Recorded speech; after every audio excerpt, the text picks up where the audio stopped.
And Rachel is a psychologist, expert witness, researcher, public speaker, and therapist. They are the CEO and mental health director of Golden Psychology and the mental health director of the Gender Wellness Center in New York.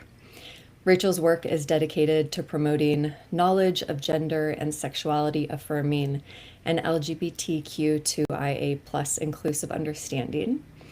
Their research explores gender trauma and ketamine assisted psychotherapy and is centered in the intersectional practice. Rachel aims to promote safe and healthy sexuality, affirm and support individuals of all identities, and reduce barriers to psychological and medical care. So we're really excited to learn more about everything that they're doing. And of course, this is going to be kind of a casual, connected conversation. So if you have any questions, you can put them in the chat.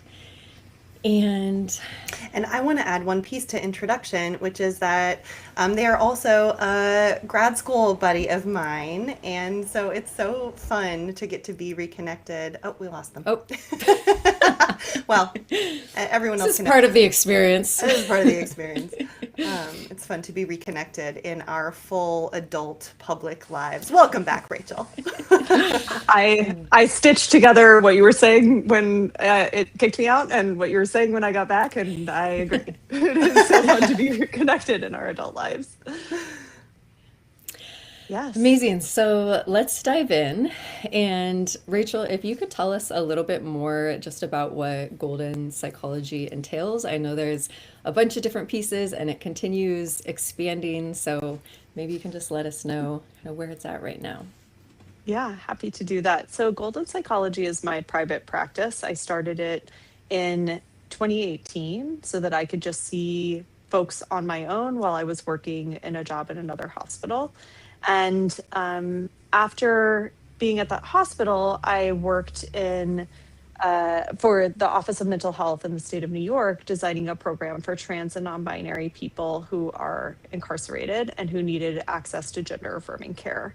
I stayed there for some time.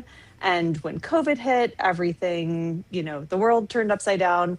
And I ended up just moving off and starting my own business at that point. And so that's where Golden Psychology really started, was just me with, providing care. And at that point, I started getting some interest in having me show up as an expert witness in cases involving trans and non-binary youth and foster care.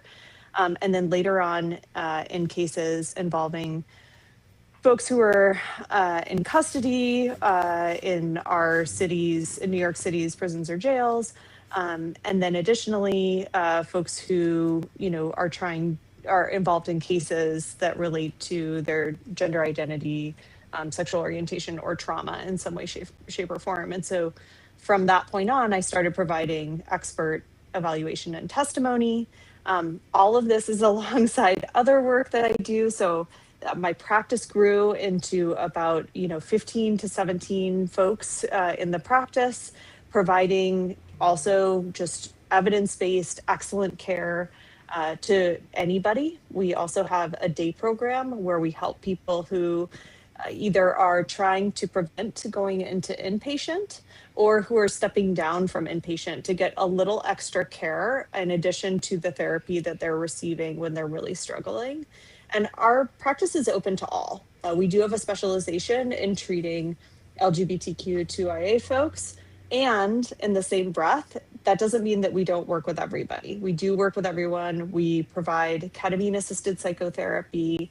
And we also do some really fun, groundbreaking research on ketamine assisted psychotherapy with trans and non-binary folks. And I do that with my collaborative research partner, Jay Sevelius.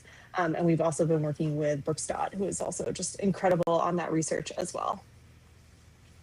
So it will have a stopping point of its growth. There's only so much I can do. Will it? But, will it? Yeah, Kayla, who knows me well, may be able to say, I think that's not true. We'll see what happens. We'll see how it grows and changes. I'm definitely a very creative person in the way that I look at solving problems in the world, and very much view my business as a way of solving these really complex problems of trauma, identity, and creating access to, you know, culturally humble, thoughtful, engaged care.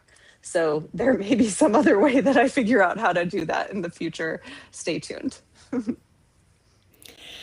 Yeah, you were doing so much. I was trying to get a sense of all the different pieces because I know that it continues to grow. And I was looking at your website yesterday, and you also have this very cool piece where if you're also outside of New York now, you're in like 7 different states or something with your therapist, but people can go to the website and like match with a therapist based on all Yeah. the different things that they're experiencing. And so if you're in New York or any of the surrounding areas and you're looking for a therapist and you think that, or it's been difficult to find someone who's meeting your different identities or needs, definitely go check out the website. And I guarantee there's someone there for you.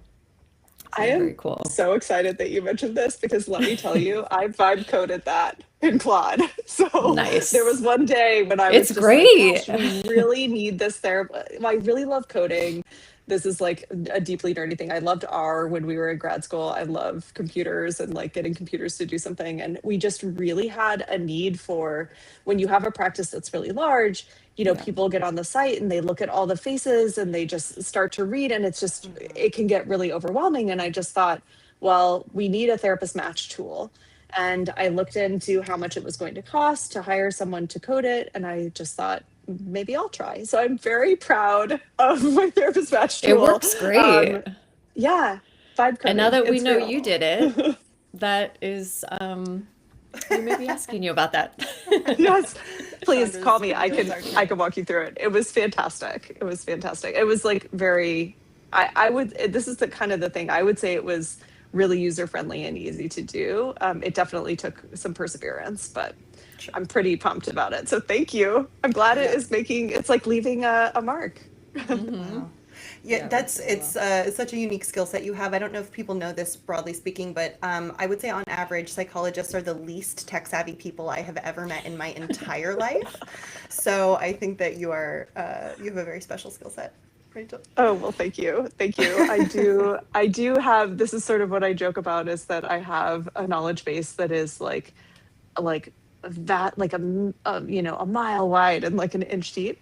So I like to, I know that there are things that I know much more about, but I do like to figure out and sort of tinker with things until I get them to work. I like baking. Apparently I like vibe coding now. You know, this is just, maybe this is the next thing, golden psychology, the bakery. We never know. And coding facility. Bakery and Yeah. coding facility. That's just what we do. I think this question actually really maps onto kind of the need for this matching system. And Kayla, I know that you'll also have kind of a lot to chime in on with this. So, what are some of the relational challenges that we see in these relationships that are often overlooked in traditional therapy models?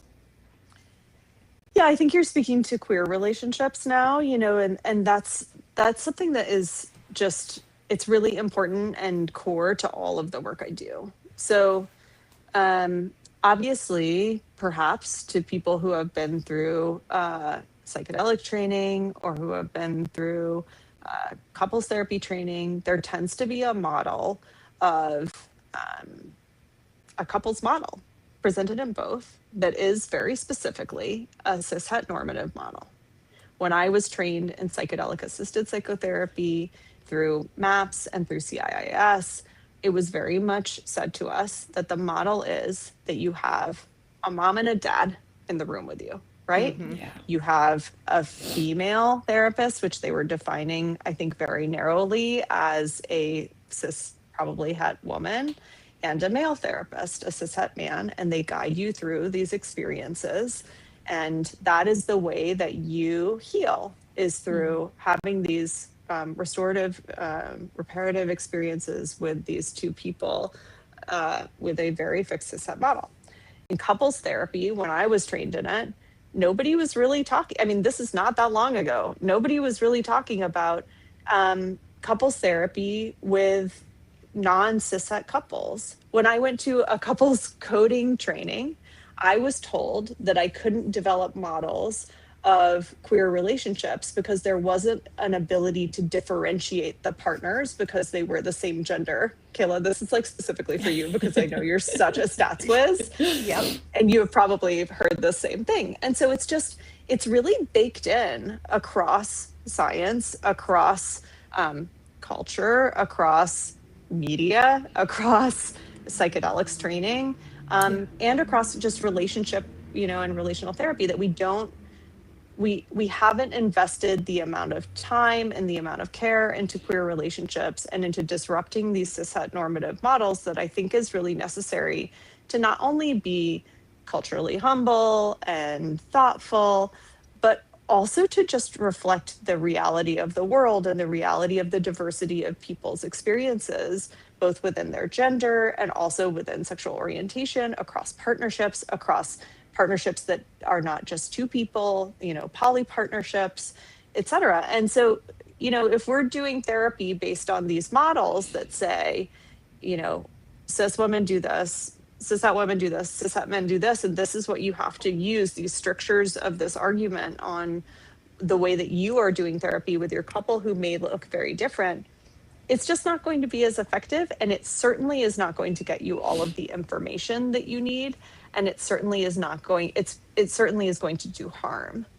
Mm-hmm. And so what we see across these models is that we have to change them. We have to disrupt them, and we have to create something new. We have to have new stats guidelines. We have to think very creatively about how to do the stats that reflect these couples' experiences. We have to be inclusive in the ways that we ask questions, not only in our statistical models, which I apparently am very interested in today, but also in the the assessments that we do with folks, in the ways that we are positioning ourselves in our own social identities that we carry into the room and our own experiences, and in the ways that we're thinking about psychedelic healing, that actually it can just happen in a place where you feel really safe, and that might be with somebody who knows your experience because they've also lived it. Mm-hmm.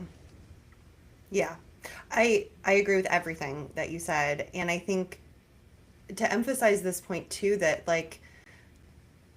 limiting our models of healing and of relationships to this cishet normative model, it's not only limiting for folks who hold other identities, it's limiting for everyone. It's limiting for the understanding of all of our relationships. And I think this has been so clear. Enamory specializes in part in working with non-monogamous and poly folks, and the principles that we bring to working with non-monogamous relationships are universally helpful for all relationships, regardless of structure, regardless of relationship type and agreement.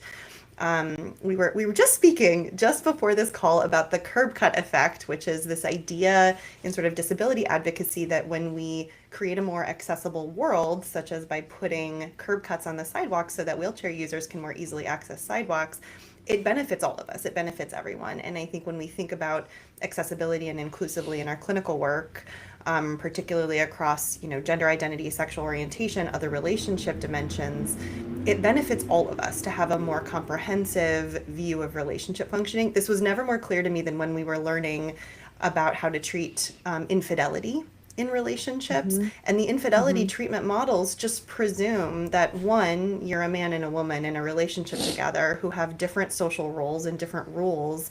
You can't have friends of the opposite sex, as they would term it. And I'm sitting there listening to this as a queer non-monogamous woman going none of this applies to me. None of this is at all helpful for me understanding relationships from my lens, right? And so yeah, I really value the work that you're doing, Rachel, in helping to broaden that lens, disrupt it. I think about it, yeah, absolutely. I mean, broaden and disrupt, right? Do all of it. So the thing that I think about is if you aren't asking the questions that relate to your clients' experiences, and if you are not also creating a space in which it is safe, welcomed, interesting to hear about these experiences, then you aren't really doing couples therapy. You're doing 20% couples therapy, right? It would be as if you came in and somebody came in with depression and you're we're only going to treat your crying, because I haven't asked about everything else. You're just crying all the time. Are you cutting a lot of onions? You know, just is there dust in your eye? Should we get you an air filter? Like, it just doesn't, it wouldn't be effective treatment. And when we're thinking about these models of, psychedelic assisted psychotherapy, couples therapy, and even just in individual therapy, which is what I'm trying to say as well, you can just see that you cannot just ask about the onions, right? You have to ask about everything. You also have to create a space in which you are receptive to that information, knowledgeable and skillful, or you are redirecting your client to someone who is.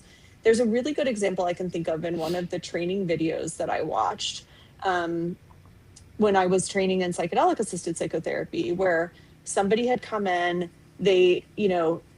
my understanding from the social descriptors that were given about this person was that they were exploring gender identity and were queer. And I watched this video as this cishet therapist delivered psychedelic integration to a person who was in the moment, using MDMA to explore trauma. And this person who the client was talking about something related to gender. And in a lot of across the video, the therapist missed opportunities to ask about experiences, to ask about traumas, to ask about identity, to just get a sense of this person's whole world. And then also undermine this person by saying, well, I don't know about that. Right? I don't know, when they brought something up and they just said, well, I don't really know about that. Let's talk about that. Let's talk about trauma with your mom, right? Let's talk about something that I can comprehend. And again, it's just the onions, folks. Like, you can't see the holistic picture of what is happening in somebody's life. You cannot work with them in partnership to help them with whatever it is they're facing if you are putting up barriers to their care, intentionally or unintentionally. And so I think this is what we are trying to do with the models that we're creating. This is what we try to do every day in the therapy that we provide. We're just trying to create a sense of openness of show me who you are and show me what you're bringing. And I'm going to listen to all of it. I'm interested in every piece to try to help you figure out what is going on. I talk to my therapist all the time. We use a lot of DBT. And I was talking with folks the other day in our DBT team, and we were talking about the importance of talking with people about suicidality. And I said, you need to approach suicidality with a sense of openness and curiosity about everything that is happening. Because if you miss any piece of it, you're going to assign a treatment for something that is not the actual problem, right? You're going to assign, this is the thing that you need to do. And it's not actually going to work on the suicidality. It's going to work on something else. And then you're going to have this person who's highly suicidal and now has a skill that actually doesn't serve them. That's the parallel, right? Think about that model with folks who hold identities and partnerships that are different than the cis-heteronormative ones that we're trained in and that we see all the time. Unless you're watching Heated Rivalry, in which case you're not, you should watch. It'll help you understand some other partnerships. Heated Rivalry. Very informative. Also very instructive for your clinical care. This is everything that you're sharing is bringing up kind of several different directions that I want to go. One, definitely this piece that you're talking about with invalidation, and not only how that shows up in the therapy room, but also in our relationships, in our close relationships, whether that's family, friends, or even partners. So I want to dive into that. But also, we are identifying kind of all of the pieces that can be harmful or that are missing. And if you're a therapist watching this, I also want to make sure that we give people some direction of places to go. I think Kayla says about once a week that we need to write a book on infidelity for non-monogamous couples and therapy for non-monogamous couples in general. Please do this. I would like a signed author copy. I'll come to your book reading. And then, yeah, as both of you were talking, it was reminding me of, so Kayla and I do ketamine assisted couple therapy training, and our case videos currently are non-monogamous couples because that is a large majority of who we work with in our practice. And one of the trainees made a comment of, are you going to have any monogamous couples? Because a lot of this doesn't apply. We're like, Well, exactly which part? The part where the Mhm. person doesn't feel prioritized? Like, yes, it's in this example, it's another partner, but often we don't feel prioritized in monogamous relationships because of work or friends or hobbies.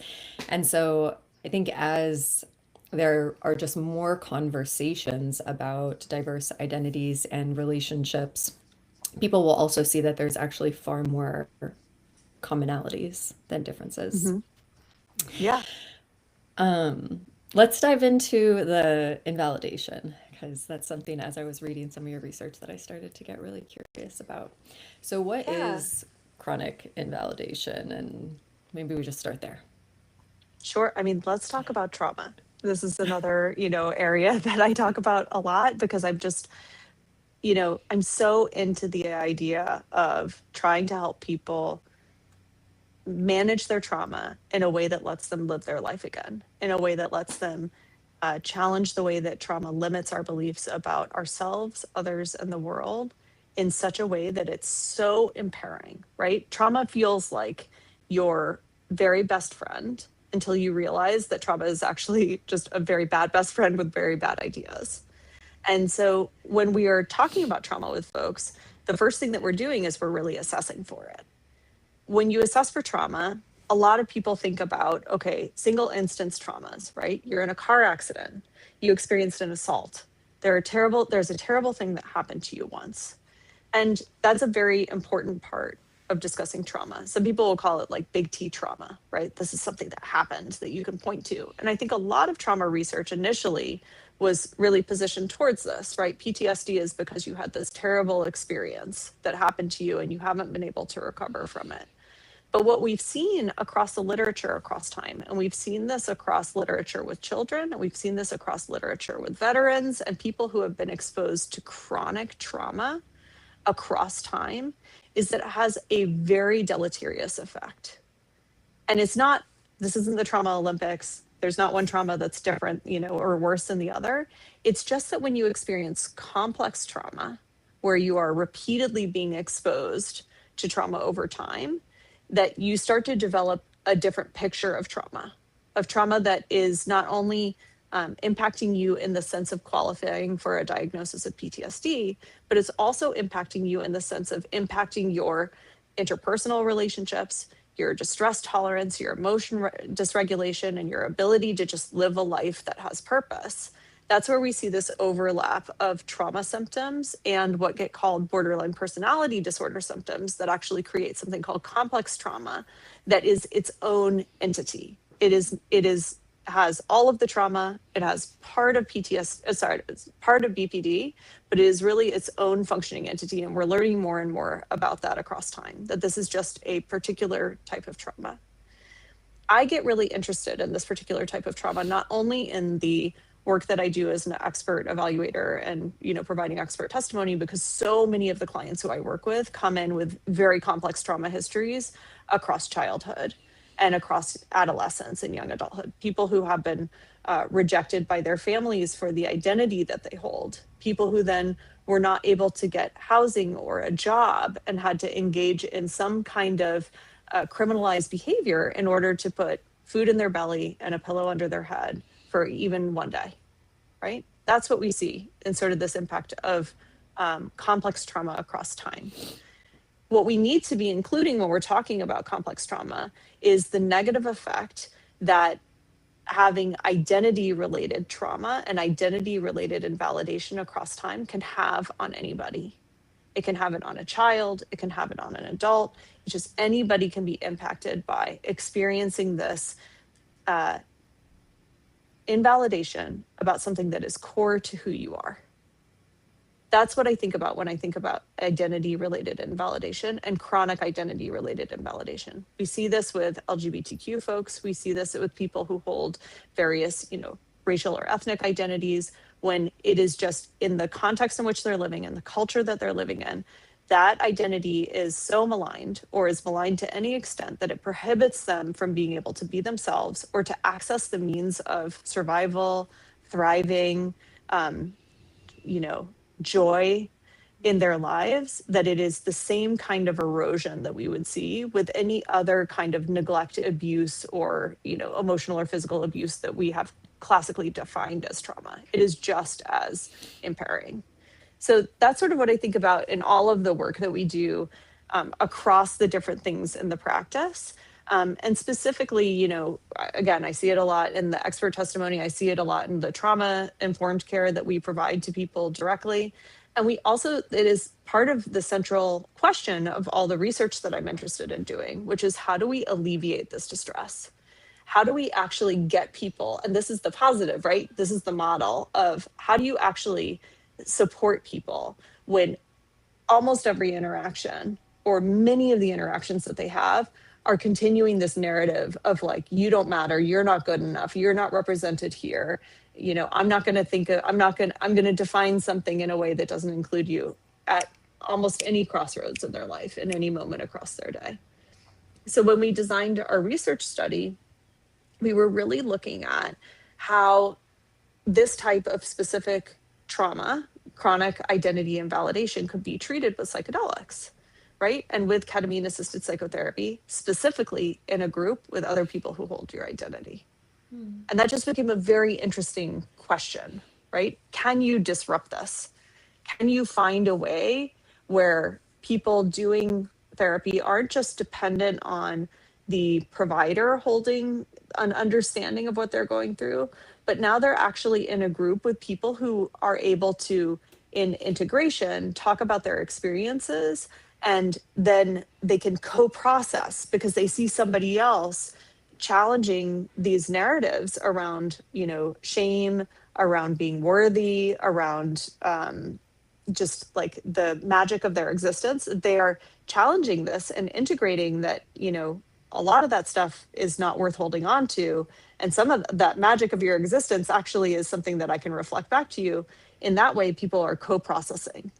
So we created a study where people were doing ketamine-assisted psychotherapy in a group with a cognitive processing therapy framework to see if we could disrupt this idea. And it was just beautiful to see. It was like one of the most, heartwarming, joy-giving experiences. And it was also tremendously sad because we would watch people just process the horrors of experiencing this kind of invalidation across their lives all the time, but then supporting each other in the processing, supporting each other in developing a new narrative, and like pushing aside that bad complex trauma, identity trauma best friend, and saying, wait, I actually see your experience. I actually had this happen too. And like, let's rethink this.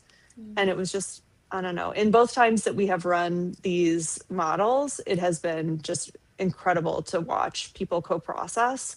All of our providers in the study, also in both times that we ran our pilots, the providers also held gender expansive identities. So it was just a room full of gender expansive folks with the specific task of trying to heal from chronic, identity related trauma.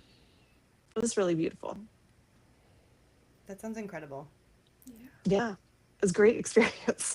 Yeah. It's, maybe I'll become a research institution. No, I won't, but like maybe we'll do more research, which is a goal.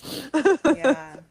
That sounds incredible. I mean, we will say often, obviously, the whole focus of our work at Enamory is also on relationships and healing relationships to heal ourselves, right? And how we heal in relationship, right? Like healing happens in community, in relationship with people. And just what a beautiful example of how powerful being in community and in relationship with other people can be, particularly when they share some key aspect of your identity, right? To be able to see yourself in others. That's so powerful. Yeah. It was just and this is I think this is the thing that people, speaking to what you were saying about the models that you teach with and the examples you teach with, this existence of this model actually doesn't undermine anybody else's model. It just says, hey, you know what? If you have something that you feel collectively, like some collective shame around or some collective disruption in your life around, you could actually take our model and just map it onto that identity and run with it, right? Using the cognitive processing therapy tools, using this model of group care and group healing, and provider aligned identities, you can actually just map that onto any identity you have and see where you can heal from this trauma that impacts, so many people in our world. I don't know how you escape this life without experiencing some trauma about something. I don't think it's possible. Yeah, and our model is just broadly applicable. Mm. I'm thinking about how we're in different types of relationships, right? Our friends and our family and our therapy group and our partner. And I don't know if you have done any research on this, or we can kind of just think about what we have seen, but if this invalidation has different impacts in like romantic relationship context versus a therapy room or a friendship. Have you looked into any of that? Yeah, we did we got a small grant to run this study. So we did what we could with like this grant. We had 8 participants. And I think I think the first, the first time we did a study, it was with, I think, 5 or 6 folks. And then the second one was 8. And so we are looking for funding to expand the study and to be able to continue doing this work to really, publish on and provide a real model. Our study is actually published in Frontiers in Psychiatry and was just published recently, so folks can look it up. But we weren't able to like break things down by partnership. I would say though, I do have thoughts about this outside of this study, which is that, there are, one of the things that I end up talking about with folks in court is that there are similarities across cis-het relationships and queer relationships, and there are differences. And the differences, I think, in some part really, or some of the differences really relate to societal, just lack of understanding is like a nice way to put it, of how queer partnerships function. So when I'm testifying as an expert witness, oftentimes I'll be called to testify in cases where I am evidencing that somebody could experience, emotional, physical, or sexual abuse from a same gender partner, right? Or if they are trans and in a relationship, and people who have different sized bodies, that somebody with a body that's larger could actually be the abused partner versus the abusive partner. And so a lot of what we're seeing in how I think things are different in those relationships is that the problems are the same. The way that they show up are outside of these very expected, like narrow norms that people are given. But the care is the care, when given in a really thoughtful and aligned way, is the same, right? The care and the like understanding of what is happening in the relationship is the same. People experience abuse in every type of relationship. People experience longing and loss and despair and joy and satisfaction and euphoria about their relationships in, I think, more similar ways than not. It's just that the ways in which we ask about them are so narrow that we don't capture what's going on, if that makes sense. I don't know if that really answers your question, but this is how I think about it, broadly when across the different work that I do. Yeah, I'm thinking about like attachment and trust, right? So we have different expectations for different relationships. And Kayla, I'm thinking about like some of our couples that have been together for a really long time and then have their identity is evolving. And I think in some of these cases, we see that like invalidation because of fear or misunderstanding or something. There's clearly love and there's an attachment bond, but there is some, I would imagine that the like rupture in trust when it is an attachment figure, either a parent or a romantic partner, is going to be more detrimental than society at large. But I don't know if there's any research on that. I don't know, Kayla. I don't know about the research about, attachment ruptures across different dynamics. I think that I think sometimes it just depends on your beliefs about those relationships. Like Mhm. if you believe that family is the most important thing and that you'll always be connected with, some kind of parental figure in some core way, then that relationship having a disruption or having some kind of just essential problem in it could feel much more impactful than for somebody who actually thinks that family is the chosen family that you create. And I think that it's this is another example of like the heterogeneity across these types of relationships, because a parental relationship can look all sorts of ways for folks, right? And I think that's informed by all of these different models that we carry with us through our day that help us make decisions about and help us understand the world. So I think my most exciting thought about this is like, oh my gosh, there should be a study out there of just how it looks. Like, I think there are plenty of studies for how, queer partnership, or maybe not plenty. I think that there are emerging studies for how queer partnerships look, and sort of like there's emerging social media representation of how queer partnerships work and how they function. And this is really important. I'd love to have a study that is, not only quantitative, but that is just qualitative about people talking about their attachment in their relationship and how that looks. For example, in Mhm. like a queer poly relationship, I mean, that would be, I think, mind blowing to a lot of people, and just really represents an important facet of the magic of being human, right? That Yeah. this is also another way that humans can do something. Yeah. Yeah, that would be a really cool study to be able to do. There's something You should really, do I it, think, Kayla. sure, yeah, yeah, in our free time. Um, Yeah. And with all that extra money you have for and with all the research. extra research funding that we receive. Hmm. Um, Yes. uh, Perfect. there's something really interesting. This is another place where I think non-monogamous relationships are so like interesting and informative when it comes to relationships, and particularly like commitment theories in general, because I think that there can be an assumption that commitment and trust and attachment are based on things staying the same in a relationship. Hmm. They're based on sort of reliability and predictability and the belief that nothing is going to change. And that is just not true for any partnership ever. I think it's Hmm. particularly salient for non-monogamous relationships, which just sort of evolve and change more frequently by necessity. But there are ways of understanding, how we can remain attached to somebody while also allowing for growth and change, right? Whether that's Hmm. change in relationship structure or change in identity over the lifespan.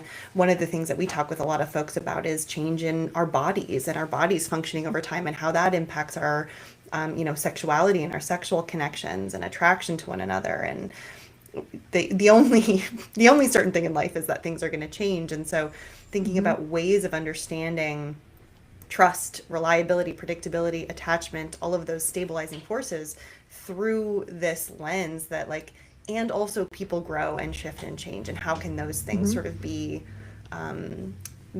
hand in hand, as we move. Hmm. I don't have easy answers to any of those questions, but I do think that that is a lot of like, that's sort of the place from which our work with people starts a lot of the time. Yeah. And also a broadening of these core concepts that you're talking about, right? Like Yeah. a broadening of what trust is, that trust is not just, I trust that you will be monogamously connected to me my whole life, and that is exactly what we're going to do. But that can be one family's and like one partnership's model for what their view of trust is. But there's just so many other opportunities for that. Like I trust you to go interact with this person and then communicate with me safely about it.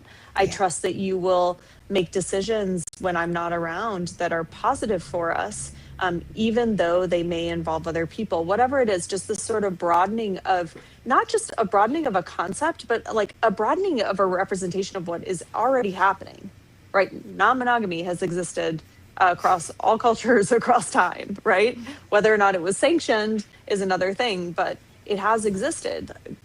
Queer identity has existed everywhere Right. in the world. It exists in animals. It exists in every in every human culture that we've seen. Transness and non-binary identities have as well. And so it's really like if we're actually awake to what is happening in the world, there are so many other interesting ways of asking about these core concepts that make us feel secure, Yeah. right? That make us feel like we are connected to someone and that we are attached and that we can go and do something, right? At the core of attachment, right? We can go and do something that the other person might have an issue with, and we can still have a soft place to land to talk about it and to work it out and to stay in the secure Yeah. relationship at the end of it. Yeah. Yeah. Yeah, I think that piece is so important of like, I don't trust you to do this or do that, but I trust that you're going to come back and share with me and reconnect and then navigate whatever it is that we're going to navigate that together. This is a really great lead in to how can psychedelics actually help us with this? So I think that in a lot of our therapies, a lot of the therapies that we all learned are very cognitive. And how are psychedelics different, and how do psychedelics support this kind of ever changing and evolving aspect of being human? I love this question because I am still, I mean, my staff will tell you this all day, every day till Sunday, that I am still just such a cognitive behavioral person. And that the way that it's really about how I understand the world. That it's just like, I'm like, oh, there's a function to that, right? Every time I see something, I'm like, well, that was caused by something, and here's the result. And this is just, it's how my brain maps stuff and how I experience things, right? And how I've come to understand myself and just the way that humans do stuff. It's not the only way, but it's certainly cognitive behavioral therapy has not gone hand in hand with psychedelics, I think, in the way that has been taught, right? I certainly, when I was doing my trainings, felt very much like the odd fish in the group. There was just, which like is a common feeling for me, which I also love. But I just was sort of like, why can't we also incorporate CBT into this? Like, why does this not happen? And I remember talking to one of the trainers about it, and they were basically like, you can't, like, you just have to go learn to be more something else. Like, you have to be something that's not you. Speaking of chronic invalidation, so like, that's a big light of it, but that's true. It's like, you have to be us to be accepted in the psychedelic world.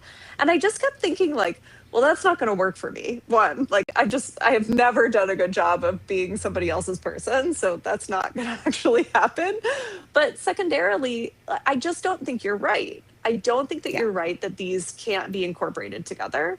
And that was why I was so interested in having this very cognitive model of cognitive processing therapy. Like, cognitive processing therapy is not about behaviors. It is not about it. It has an effect on your behaviors and your emotions, but it is about where are your cognitions going wrong? Where has trauma taught you to think something that is incorrect?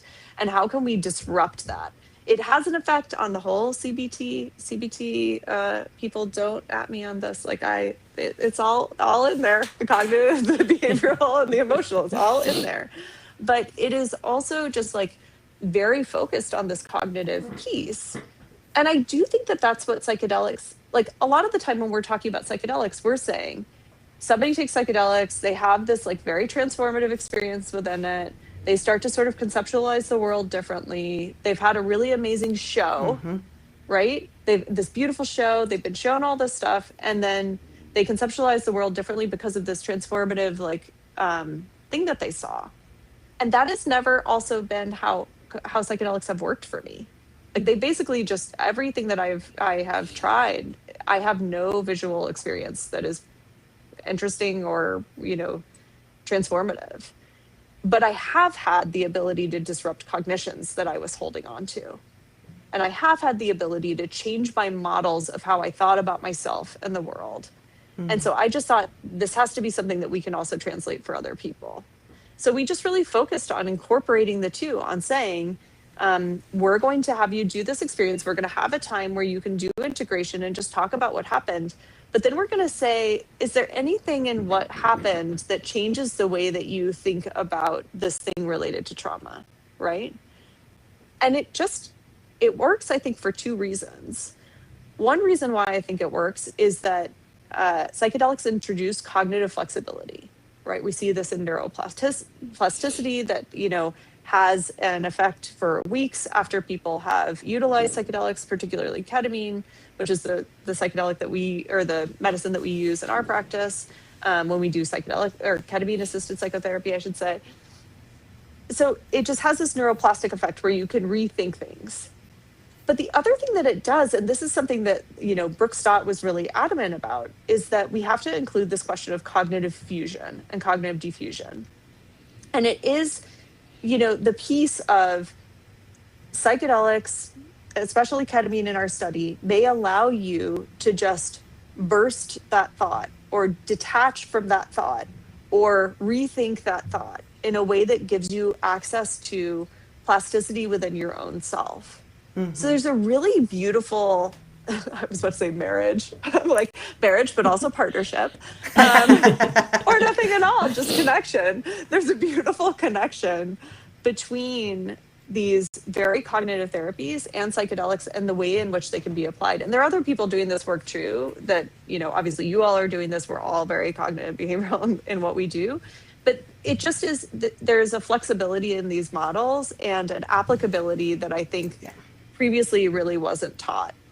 So disrupt is what I say. Yeah, like I totally agree. I think, and part of that is a limitation in the way that CBT is taught to most therapists or isn't. And then they sort of get a view of CBT that it's worksheets, which no, it's not. No, it's not. Or that it's not relational. You don't have to have a good relationship to do DBT or CBT. Like that is absolutely not true. You have to have the relationship. Have you ever tried to have your thoughts challenged by a therapist with whom you don't have like a really strong therapeutic relation? Like, no. Yeah. Have you ever tried to be honest about your suicidality and suicidality reporting with somebody you didn't trust? Right. Right. It's not going to work. Right.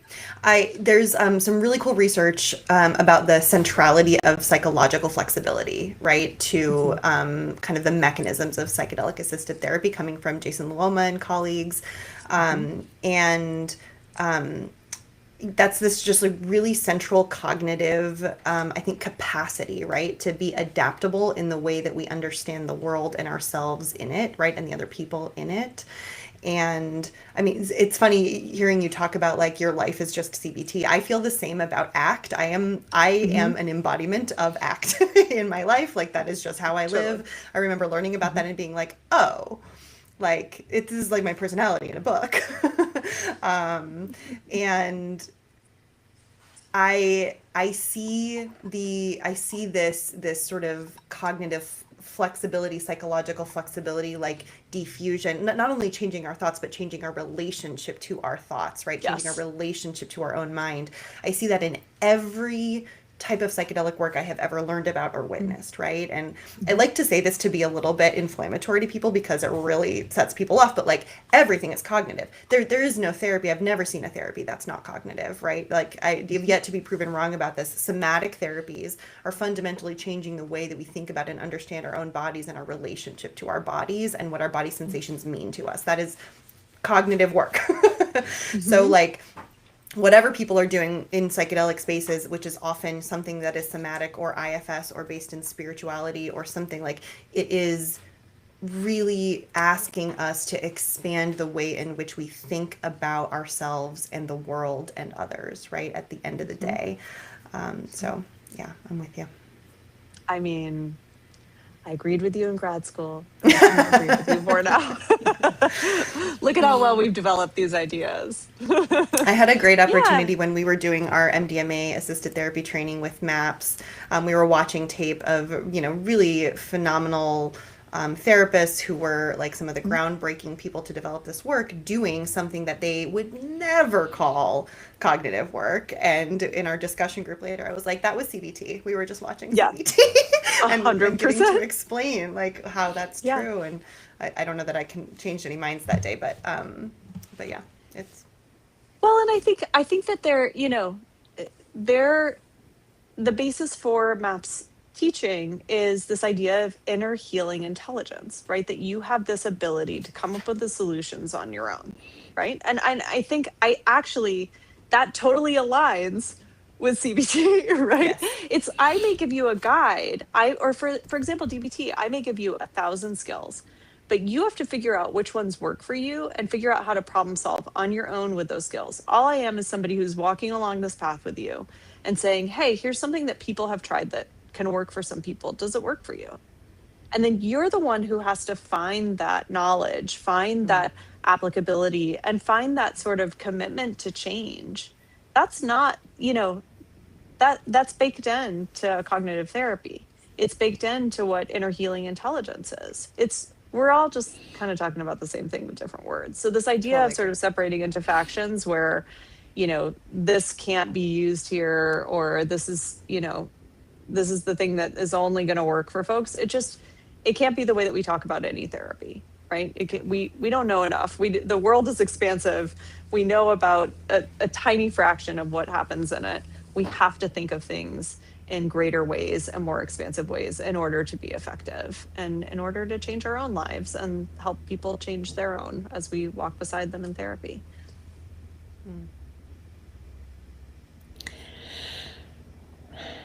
I'm aware of time. I What a want to make therapist sure. thing to say. I want to make sure Do we have that about 9 more minutes in this session? we So have I about should. 9 more minutes. I want to make sure Okay, that thanks. the people who are with us, if any of you have questions, we'll continue talking, but I want to just give a reminder that if anyone does want to ask a question, do that in the next couple of minutes. So I think for people who are kind of psychedelic naive, who are watching this, I think what the two of you are really saying is like, psychedelics are going to open the window and create enough flexibility that the treatment that you're already doing is you're going to be able to create these new patterns and have new learning and new understanding of yourself. And psychedelics don't do something magic and give you something that doesn't exist. They create an openness so that you can actually utilize these skills and think differently about yourself and the world. Yeah, I think about them as a potential treatment amplifier. Yeah. They're not for everybody. They're not. This definitely isn't a thing where I'm saying to people like, therapy isn't working. You know what you need to do? Ketamine. But I might say to them, Sometimes. hey, you're kind of stuck, and for who you are and your experiences in the world, I wonder if this could be an option. This is something that's available. It's available like any kind of psychotropic medication is. It's available, to you like other therapies are. Here's another option, right? Here's how it could be effective, and here's where it may disappoint you, because I deeply know about what it is to be disappointed by a psychedelic experience, right? And I think we have to also be very honest with folks that this may not be the thing that cures what's happening. It may not be the thing that has the power to make the change that you need to make. But I do think about it as specifically ketamine as like a question opening molecule, right? It makes it possible for you to potentially hear or ask questions that you have not been able to before, and maybe see if you can find some answers within yourself of aligned with your values, what is right for you in answering the questions that suddenly have become available. We also have to talk to people about disappointment. There are plenty of people who have adverse experiences and who have disappointment because it doesn't work. They don't have an effect from it. They didn't like the effect from it. The effect was too intense. We have to position these treatments in the reality of the way that they do happen. But they do offer a tremendous possibility for amplifying the effects of therapy and just opening, I think, that neuroplastic possibility of change. Absolutely.